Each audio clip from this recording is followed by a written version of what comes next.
Hello भाई लोग, मैं हूँ फैक्ट भाई। और आप में से कितनों को पता है कि हमारा छोटा सा मोटा सा बचपन का सबसे प्यारा वीडियो गेम कैरेक्टर मारियो असल में एक किलर है जो लोगों की आत्मा चुराता है। शौक लगा ना? तो अब नेक्स्ट थ्योरी सुनो। हमारे बचपन का सबसे पसंदीदा गेम पोकेमॉन का पूरा कॉन्सेप्ट असल में ऐश की जर्नी थी ही नहीं, बल्कि वो तो ऐश का पूरा ख्याली बुलाओ या यूं कह लो उनका सिर्फ ड्रीम था। अब एक और सुन लो, फिर एक साथ सबके पीछे का सच सुनाता हूँ। GTA 5 में मौजूद इस दीवार पे लिखा हुआ ये नंबर असल में एक क्रिमिनल के घर पे लेके जाता है, जिसमें 18 का मतलब है वो औरतें जिनके साथ वो क्रिमिनल रह चुका है, और 07 का मतलब है ना सब यही इंट्रो में थोड़ी ना बोलूंगा। अगर ये जानना है आपको तो बने रहो मेरे साथ इस वीडियो के अंत तक। तो चलो शुरू करते हैं हमारा आज का video title, video game theories that will ruin your childhood.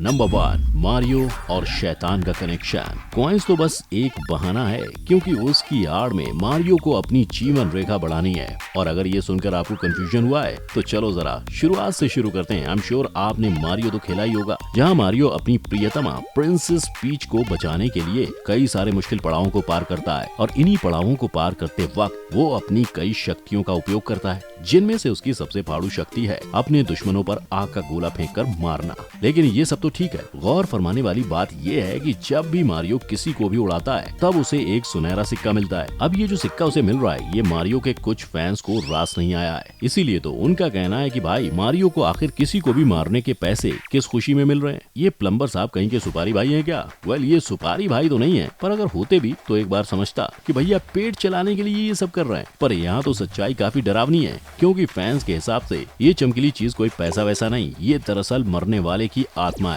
जिन्हें मारियो अपने लिए इकट्ठा करता है। इस बात का सबूत मेरे पास एक वीडियो है जिसमें मारियो को इन ईंट के बॉक्स को मारने के भी पैसे मिलते हैं। इनफैक्ट गेम के मैनुअल में भी साफ साफ लिखा है कि उस शहर के सारे इंसानों को गेम के विलेन ने ईंटों में बदल दिया था। यानी हर बार मारियो किसी ब्लॉक को मुक्का मार के तोड़ता है तो वो असल में किसी मरे हुए इंसान की रूह ले रहा होता है। पर यही नहीं, क्योंकि गेम के हिसाब से जब भी मारियो 100 कॉइन्स इकट्ठा कर लेता है तब उसकी एक लाइफ बढ़ जाती है, जिसका मतलब ये हुआ कि मारियो ने पक्का किसी बाबा के साथ सेटिंग की हुई है, क्योंकि भाई साहब तो लोगों की रूह कलेक्ट कर करके अपनी ही उम्र बढ़ाए जा रहे हैं। नंबर 2, किर्बी की दूरदृष्टि। और दोस्तों, किर्बी क्रिस्टल शैड्स, इस गेम से तो यही लगता है कि इन लोगों ने 20 साल पहले ही हमारी दुनिया के विनाश की भविष्यवाणी कर ली थी। बेसिकली सीन कुछ ऐसा है कि किर्बी क्रिस्टल शैड्स गेम में ये क्यूट सा छोटू सा स्टफ्ड टॉय जैसा दिखने वाला प्राणी किर्बी अलग अलग ग्रहों में जाकर दुश्मनों से मुकाबला करके उस ग्रह की रक्षा करता है। और इन्हीं प्लैनेट्स में से एक है शिवर स्टार, जिसका पूरा हुलिया अपने अर्थ जैसा ही है। पर बात ये नहीं है कि इन्होंने अपनी दुनिया का जीरोक्स कॉपी बनाया, बल्कि ये है कि इनकी दुनिया में दूर दूर तक एक भी इंसान का नामो निशान नहीं है। और भाइयों, यही तो ट्विस्ट है कि किर्बी को इस बिन इंसानों वाली दुनिया में वहाँ के रोबोट रक्षकों से लड़ना होता है। लेकिन अब सवाल ये उठता है कि जहाँ दूर दूर तक कोई कौवा भी दिखाई नहीं देता, वहाँ इतने बड़े बड़े रोबोट्स कहाँ से आए? आप बताओ, कहाँ से आएंगे? इंसानों की बुद्धि से, क्योंकि गेम की इस थ्योरी के हिसाब से बर्फ के नीचे ढकी हुई दुनिया को वहाँ के रोबोट्स ने मिलकर पूरी तरह से खत्म कर दिया है, जिस वजह से आज वहाँ खूंखार मशीन्स के अलावा और कुछ भी नजर नहीं आता। मतलब थ्योरी के मुताबिक हो सकता है आगे जाकर हम इंसानों द्वारा बनाए गए रोबोट्स और AI ही हमारे विनाश का कारण बन जाएं। हो सकता है ये गेम हमें इसी बात की चेतावनी दे रहा हो। जो भी हो, उसकी सच्चाई ये तो हमें आने वाला कल ही बताएगा।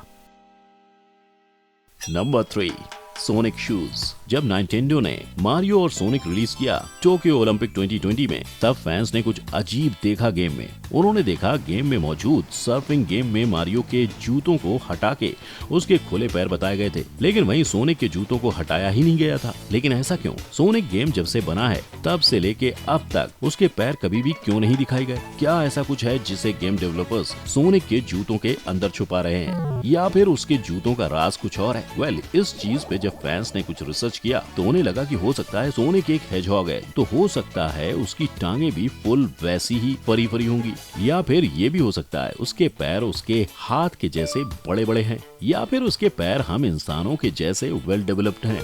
अब ऐसा क्यों? क्योंकि बहुत सारी कॉमिक्स और एनिमेशन सोनिक पे रिलीज की गई हैं। उसमें से एक एनिमेशन में उसके पैरों को ब्लू कलर के उसके बॉडी के जैसे ही बताया गया है। वहीं उनके दूसरे एनिमेशन में उन्होंने बताया है कि उसके पैर इंसानों जैसे हैं, पर सिर्फ 3 उंगलियों वाले। और एक कॉमिक सीरीज में उन्होंने ये बताया है कि सोनिक के पास हम इंसानों के जैसे ही फुली ग्रोन फीट हैं। अब सच क्या है? वेल, ये हमें बताया सोनिक के गेम प्रोड्यूसर टकाशी इजुका ने, जिनका कहना ये था कि वो कभी भी अपने शूज नहीं उतारता। अब सच क्या है ये तो वो ही जाने। नंबर 4, ऐश का सपना। आखिर में बारी आ गई उस गेम की थ्योरी की जो कोई इंडियन सीरियल से कम नहीं है, जहां कहानी के अंत में पता चलता है कि भाई ये तो सब झूठ था और ऑडियंस का मामू बनाया गया है। वेल, हम बात कर रहे हैं पोकेमॉन की, जहां इस थ्योरी के हिसाब से पिकाचू से लेकर बल्बासुर तक ये सब बस ऐश का सपना था और असलियत में ये सब कभी हुआ ही नहीं था। पर रुको, इससे पहले कि तुम बोलो मैं बकवास कर रहा हूँ, तो जान लो कि मैं सबूत के साथ आया हूँ। दरअसल थ्योरीज के मुताबिक गेम की शुरुआत के एपिसोड्स में ऐसा बताया गया था, एक रोज जब ऐश यूं ही अपनी साइकिल की सवारी कर रहा था, तब उस पर अचानक बिजली कड़की, जिसकी वजह से वो बेहोश हो गया था। और यही बात को पकड़कर लोगों ने ये थ्योरी बना ली। अब इसमें कितनी सच्चाई है वो तो गेम के डेवलपर्स को ही पता होगा, ना तो इसको स्वीकार किया है और ना ही इनकार। लेकिन इस हिंदी सीरियल के कॉपी करने की थ्योरी के अलावा लोगों ने पोकेमॉन के बारे में और भी कई थ्योरीज बनाई हैं, जहां एक तो भूत प्रेत के इर्द गिर्द घूमती है। अब अगर आप पोकेमॉन के पुराने खिलाड़ी हो तो आप जानते ही होंगे कि यहाँ कई भूत वाले पोकेमॉन जैसे गैस्टली हॉन्टर और गैंगर पहले से ही मौजूद हैं। पर इस थ्योरी का ये कहना है कि भूत लोग कोई हवा के झोंके से तो नहीं आ जाते ना, वो भी कभी जिंदा रहे होंगे। तो भाई आखिर कौन सा पोकेमॉन यमराज के द्वार जाकर आया है? अब इसका जवाब काफी क्लियर है। इसी थ्योरी के हिसाब से ये 3 भूतिया पोकेमॉन कभी किसी टाइम पर प्यारे प्यारे क्लेफेबल, क्लेफा और क्लेफेरी हुआ करते थे, लेकिन आखिर किस अनहोनी के चलते इन क्यूट से पोकेमॉन की जान चली गई थी, ये तो मिस्ट्री ही रह गई है। नंबर 5, GTA का खुफिया मैसेज। अच्छा एक बात बताओ, अगर आपको अपने गेम के फैंस को कोई सरप्राइज देना होगा तो क्या आप कोई प्यारा सा मैसेज देना पसंद करोगे या किसी खतरनाक सीरियल किलर का नाम और पता देना बेहतर समझोगे? मुझे पता है आपको प्यारा सा मैसेज वाला आइडिया ज्यादा पसंद आया होगा, पर क्या है ना, आप नॉर्मल हो, पर GTA 5 को बनाने वाले दिमाग से थोड़े टेढ़े हैं, क्योंकि आप मानोगे नहीं, उनके गेम की दुनिया में एक ऐसा सीन है जिसको डीप में समझने के बाद गेम के फैंस को भी बहुत बड़ा धक्का लगा था। वेल, बात कुछ ऐसी है कि GTA 5 की दुनिया में एक ऐसी अंधेरी गली मौजूद है जिसके अंदर अगर प्लेयर जाता है तो उसे वहाँ के द्वार पर लाल रंग के बड़े अक्षरों में 1807 लिखा हुआ दिखाई देता है। वैसे तो पहली झलक में किसी को भी ये साधारण सा नंबर लगेगा, पर क्या है ना, ये गेम के फैंस कोई जासूस से कम नहीं है, तभी तो CID की तरह उन्होंने भी इन नंबर्स की पहली को सुलझा लिया है, जिससे ये दिल दहला देने वाला सच सामने आया है कि अगर कोई 1807 के इस रास्ते का पीछा करता है तो वो रास्ता उन्हें एक घर की ओर ले जाएगा। पर ये कोई ऐसा वैसा घर नहीं है, क्योंकि इस घर का नक्शा और शक्ल हूबहू अमेरिका के 60s के दशक के मशहूर हत्यारे चार्ल्स मैनसन के घर से काफी मिलता जुलता है। लेकिन इनका ये अजीब कनेक्शन इतने में ही खत्म नहीं होता, क्योंकि 1807 के पीछे और एक भयंकर राज छुपा हुआ है, जो ये है कि 1807 में 18 उन औरतों को दर्शाता है जिनके साथ एक समय पर चार्ल्स रहता था, और 07 का मतलब ये है कि उसने अपने हाथों से 7 लोगों की जान ली थी। अब GTA इस विचित्र कनेक्शन से क्या साबित करना चाहता है ये तो उनको ही पता होगा, पर हम बोले वाले लोगों के दिमाग में ये गेम का पूरा सत्यानाश हो गया, उसका क्या? पर अब कौन क्यों मरा, किसने क्या सपना देखा, या किसने कितने कॉइंस कमाए, ये सब मैं सोचने लगा तो मेरे बचपन के सारे गेम्स की यादों का 12 ही बज जाएगा। लेकिन अब आप नीचे कमेंट में लिखकर बताओ कि इनमें से कौन सी थ्योरी आपको ज्यादा शॉकिंग लगी और क्यों। उसी के साथ वीडियो को लाइक और दोस्तों के साथ शेयर करना मत भूलना। अगर आगे भी ऐसे ही रापचिक वीडियोस देखना चाहते हो तो हमारे चैनल को सब्सक्राइब करके साइड में दिख रहे बेल आइकन को भी हिट कर दो। हम मिलेंगे नेक्स्ट टाइम, तब तक के लिए जय हिंद।